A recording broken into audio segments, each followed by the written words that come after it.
Welcome to international British English speaking course stage 8। Friends, जिन लोगों ने इसके पहले की स्टेजेस नहीं देख रखी हैं वो उन्हें देख लें 1 से 7, तो आपको स्टेज 8 सीखने में सुविधा रहेगी। आइए सीखते हैं stage 8 international British English speaking course की। और जिन्होंने चैनल को सब्सक्राइब न कर रखा है सब्सक्राइब कर लें और बेल आइकन को प्रेस करें ताकि आपको आने वाले जो नए वीडियोज़ हैं उनका नोटिफिकेशन मिल सके। तो आइए सीखते हैं स्टेज 8 को। इज, एम व आर का प्रयोग। कोई भी काम वर्तमान में चल रहा है और हम उस काम के बारे में बात करना चाहते हैं तो इज, एम, आर का प्रयोग वर्ब की आईएनजी फॉर्म के साथ होता है। हिंदी में इसकी पहचान रहा हूं, रहा है, रहा हूं, रहे हैं आदि से होती है। हमको बोलने की प्रैक्टिस बहुत अच्छे से करनी है, ये ध्यान रखना है। Mohan is playing cricket. Mohan cricket खेल रहा है। यहाँ पर अर्थ में फुटबॉल लिखा है तो फुटबॉल भी बोल दो, चलो ठीक है। Mohan is playing football. Mohan football खेल रहा है। I am watching TV. मैं टीवी देख रहा हूँ। Ram and Sita are doing spoken English course. Ram और सीता स्पोकन इंग्लिश कोर्स कर रहे हैं। Right now my mother is cooking food. इस समय मेरी मम्मी खाना बना रही है। Stop, they are calling. रुको, वे बुला रहे हैं। It is raining outside. बाहर पानी बरस रहा है। He is not doing any work. वह कोई काम नहीं कर रहा है। They are not coming here. वे यहाँ नहीं आ रहे हैं। He is happy. वह खुश है। He is sad. वह उदास है। He is angry. वह गुस्से में है। He is here. वह यहाँ है। He is a thief. वह एक चोर है।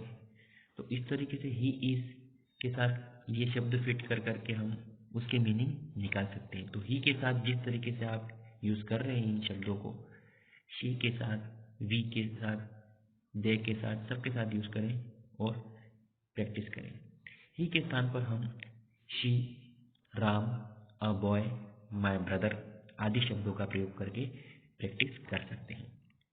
They are happy. अगर दे है तो आर आएगा। They are happy, they are sad, they are angry, they are here. तो मीनिंग भी उसी हिसाब से ही निकलेगा। दे आर हैप्पी का मतलब वे खुश हैं। दे आर सैड का अर्थ है वो उदास हैं। दे आर एंग्री वे गुस्से में हैं। दे आर हियर वे यहाँ हैं। और अगर एक सेंटेंस और हम ऊपर के हिसाब से सोच के बना लें तो दे आर थीव्स।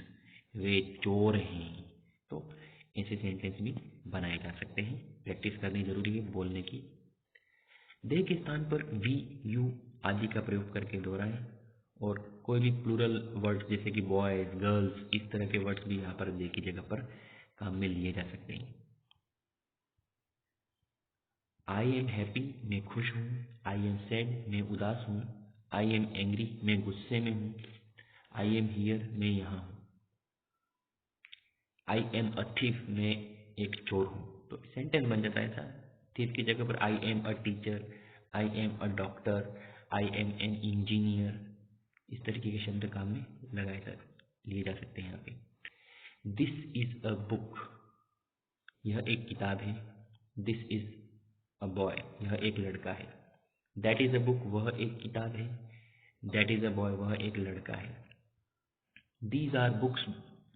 ये किताबें हैं। These are boys. ये लड़के हैं। Those are books. वे किताबें हैं। Those are boys. वे लड़के हैं। There is a boy. एक लड़का है। There are some boys. कुछ लड़के हैं। तो यहाँ कुछ शब्द, यहाँ कुछ समय सूचक शब्द व वाक्यांश दे रखे हैं जिन्हें आप ऊपर दिए हुए वाक्यों की शुरुआत में लगा सकते हैं, जो वाक्य हमने अभी सीखे। लुक देखो, एट दिस मोमेंट इस क्षण, एट प्रेजेंट वर्तमान में, राइट नाउ इस समय, स्टॉप रुको। तो ये 4-5 जो भी शब्दों का समूह दे रखा है ये is, am, are, I N G के साथ में काम में लिए जाते हैं। और अगर हमको ये याद है तो हम परीक्षाओं में या कंपटीशन एग्जाम्स में भी इस चीज़ का फ़ायदा हमको मिल सकता है, क्योंकि कंपटीशन एग्जाम में is am are I N G भरने के लिए या तो लुक लिखा हुआ रहेगा या eight this moment, at present, right now, इस तरह के कुछ कीवर्ड होते हैं। और ये कीवर्ड इसलिए काम में लेते हैं कि हम अक्सर is am are I N G वाले सेंटेंस बोलते समय इनके साथ इन शब्दों का प्रयोग करते हैं या इन शब्द समूहों का प्रयोग करते हैं, तो हमको याद रखना है इसको। यू मस्ट नो बॉक्स है, यहाँ पर एक खास इन्फॉर्मेशन देने वाला बॉक्स है जिसमें कुछ न कुछ नया हमेशा मिलता है। You must know box, is am are, one person के साथ इज लगता है अगर सिंगुलर है तो, आई के साथ एम लगता है, और मोर देन वन पर्सन अगर प्लूरल है कोई चीज़ तो उसके साथ आर लगता है। तो ये खास याद रखने की बात है। आगे एक और बॉक्स में दे रखा है, यू मस्ट नो बॉक्स में क्या जानकारी है। एम नॉट का शॉर्ट फॉर्म एंट होता है, AINT, ain't. I ain't going with Raj, मैं राज के साथ नहीं जा रहा हूँ। Ain't is used in informal English, लेकिन एंट है वो इनफॉर्मल इंग्लिश में काम में लिए जाने वाला शब्द है। और इनफॉर्मल इंग्लिश होती है कि जो अंग्रेज अपनी रिटन इंग्लिश में कम काम में लेते हैं और स्पोकन इंग्लिश में ज़्यादा काम में लेते हैं, इस तरीके की इनफॉर्मल इंग्लिश है ये। तो आई एंट गोइंग विथ राज, मैं राज के साथ नहीं जा रहा हूँ, इस तरीके का वाक्य नेगेटिव स्टेटमेंट देने के लिए बोल सकते हैं। एम नॉट का शॉर्ट फॉर्म इनफॉर्मल में एंट होता है, AINT। You must know box में एक और जानकारी आपके सामने प्रेजेंट की जा रही है, वर्ब में ING बनाने के नियम। यहाँ पे लिखा है राइट, WRITE, राइट। इसकी ING बनानी है तो इसके पीछे ING जोड़ दो, राइटिंग। तो वर्ब के अंत में ई है तो उसे हटा करके ING लगा देंगे। TIE, टाई का मतलब बांधना होता है, तो IE हटा करके Y लगा देंगे और फिर ING जोड़ देंगे तो टाइंग बन जाएगा। वर्ब के अंत में IE हो तो उसे हटा करके YING कर देंगे। अब है कट, तो कट का बन जाएगा कटिंग, CUTTING, कटिंग। यदि वर्ब के आखिरी अक्षर R, W, Y से पहले कोई वोवेल हो तो उस आखिरी अक्षर को 2 बार करके ING जोड़ देंगे। तो ये नियम था कुछ ING बनाने से संबंधित जो आपको ध्यान रखना है। एग्जाम्पल ऊपर जो हमने सिखाया उसका एग्जाम्पल जोड़ के नीचे बताया गया है। अभी आपको मैंने बताया था कि जैसे look, at this time, eight this moment, at present, right now और स्टॉप, इन शब्दों के साथ ING वाले सेंटेंसेस का प्रयोग किया जाता है। तो उस बात को सिखाने के लिए नीचे एक सेंटेंस आपको दे रखा है, at this moment I am writing a letter, इस समय मैं एक लेटर लिख रहा हूँ। ऊपर दिए गए वाक्यों को प्रश्न में बदलना बहुत ही सरल है। बस इज एम आर को वाक्य की शुरुआत में ले जाएं और वाक्य प्रश्न में कन्वर्ट हो जाएगा। यह प्रश्न एक वर्बल क्वेश्चन रहेगा जिसका आंसर यस या नो में होगा। मोहन इज प्लेइंग क्रिकेट हमने पहले ऊपर वाक्य पढ़ा था, अब यहाँ पर हो गया इज आगे लगा दिया हमने। इज मोहन प्लेइंग क्रिकेट, क्या मोहन क्रिकेट खेल रहा है? तो याद रखने की बात है कि मोहन इज प्लेइंग क्रिकेट का मतलब होता है मोहन क्रिकेट खेल रहा है, लेकिन इज को आगे ले गए, हेल्पिंग वर्ब को आगे ले गए। तो इज मोहन प्लेइंग क्रिकेट, क्या मोहन क्रिकेट खेल रहा है? एम आई वॉचिंग टीवी, क्या मैं टीवी देख रहा हूँ? आर दे वॉचिंग टीवी, क्या वे टीवी देख रहे हैं? तो ये थे इज एम आर से बनने वाले सेंटेंसेस जिनको हम प्रेजेंट को शो करने के लिए या कंटिन्यू वर्क कर रहे हैं उसको शो करने के लिए लिखते हैं। यहाँ पे कुछ एक्सरसाइज दे रखी है, चेक योर प्रोग्रेस। अगर इस एक्सरसाइज को अच्छे से सॉल्व करना है तो पीछे के जो भी अभी हमने आपको सेंटेंसेस सिखाए इज एम आर से बनने वाले, उन्हें ध्यान से पढ़ें, बार बार सुनें, प्रैक्टिस करें और उनके अंदर से ढूंढ ढूंढ के इसके आंसर आप आराम से बना सकते हैं, प्रैक्टिस कर सकते हैं। क्या मेरी माँ खाना पका रही है? तो बनेगा is my mother cooking food, is my mother cooking food, question mark लगेगा पीछे। इस तरीके के बहुत सारे सेंटेंस आप बनाने की कोशिश करेंगे। तो आपकी प्रैक्टिस के लिए ऊपर दिए हुए वाक्यों को मैं अब बिना ट्रांसलेशन के डायरेक्ट बोल के बता देता हूँ ताकि आप मेरे साथ बोल पाएँ। तो ध्यान दीजिएगा, आपको बोलना भी है। तो स्टार्ट करते हैं। Mohan is playing cricket, I am watching TV. अब आई एम वॉचिंग टीवी को now I am watching TV ऐसा भी बोल सकते हैं, right now I am watching TV ऐसा भी बोल सकते हैं, at present I am watching TV, ऐसा भी बोल सकते हैं। Eight this moment I am watching TV, ऐसा भी बोल सकते हैं। Look I am watching TV, देखो मैं टीवी देख रहा हूँ, ऐसा भी बोल सकते हैं। तो ये ऊपर नीचे कीवर्ड मैंने दे रखे हैं, उनका यूज़ कर सकते हैं इनके साथ में, जैसा भी ज़रूरत हो उस हिसाब से। Ram and Sita are doing spoken English course, Ram और सीता स्पोकन इंग्लिश कोर्स कर रहे हैं। Right now my mother is cooking food, अभी मेरी मम्मी खाना बना रही है। स्टॉप दे आर कॉलिंग, रुको वह बुला रहे हैं। It is raining outside, he is not doing any work, they are not coming here. He is happy, he is sad, he is angry, he is here, he is a thief. They are happy, they are sad, they are angry, they are here, they are thieves. I am happy, I am sad, I am angry, I am here, I am a teacher. This is a book, this is a boy, that is a book, that is a boy. These are books, these are boys. Those are books, those are boys. There is a boy, there are some boys.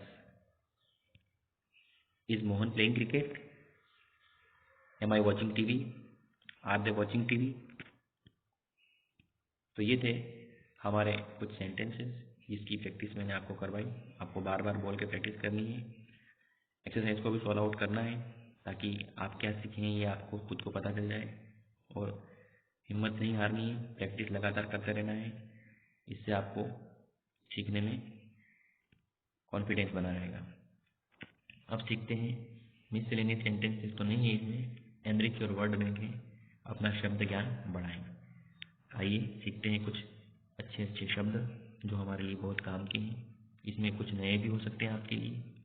Sufficient का अर्थ होता है पर्याप्त, trouble का अर्थ होता है दिक्कत, सच का अर्थ होता है ऐसा, सर्टेन निश्चित, राइप पका हुआ, यॉन्डर वह, नोटोरियस कुख्यात, रिवार्ड इनाम, सर्वर परोसने वाला, शैलो कम गहरा, डेंस घना, शार्प तेज, कॉस्टली महंगा, लूज ढीला, टाइडी साफ सुथरा, फेयर साफ सुथरा, रेस्पॉन्सिबल जिम्मेदार, हार्म नुकसान पहुंचाना, करेज हिम्मत या धैर्य, ग्लैमर चमक दमक, गॉर्जियस भव्य,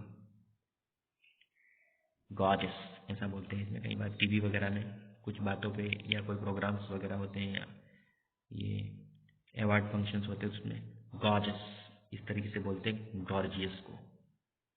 इसका अर्थ होता है भव्य, श्योर निश्चित, और या अदरवाइज नहीं तो अन्यथा, नाइदर नॉर न तो ये न ही वो, अल्टरनेटिव दोनों में से एक, हाउएवर किसी प्रकार, परंतु, फिर भी, किंतु, ये सब अर्थ होते हैं इसके। वेयर एज जबकि, स्टिल अभी भी, फिर भी।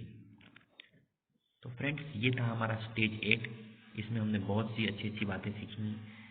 आपसे रिक्वेस्ट है कि आप इसको बार बार देखें और प्रैक्टिस करें और अपने आप को एक्सपर्ट बनाएं, ताकि आपका भी आगे नॉलेज है वो इंक्रीज हो।